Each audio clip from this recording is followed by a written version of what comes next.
ASV prezidenta un tehnoloģiju magnāta strīda iemesls bija muitas tarifu palielināšanas politika, ko īsteno Donalds Trumps.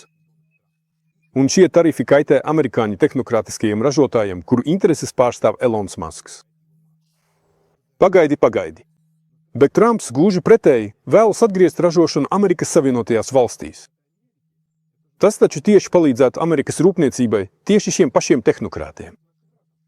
Jā, tas viņus tieši stiprinātu. Kāpēc tad viņi ir neapmierināti? Kāpēc viņi strīdas?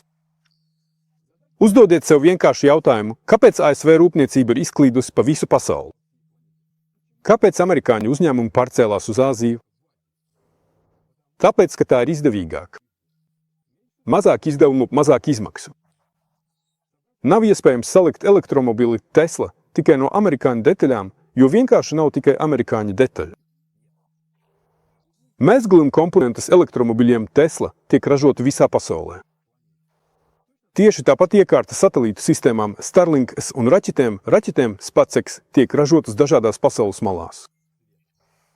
Tāda ir sistēma, ko Amerikas Savienotās valstis veidoja pusgadsimtu. Amerikāņu ražotņu pārcelšanās uz citām valstīm sākās jau 1970. gados. Šo sistēmu ātri izmainīt nav iespējams. Ir vajadzīgi gadu desmiti, lai atjaunotu zaudētās ražotnes Amerikas Savienotajās valstīs, un Trumpa pēdējais prezidentūras termiņš tam noteikti nebūs pietiekams.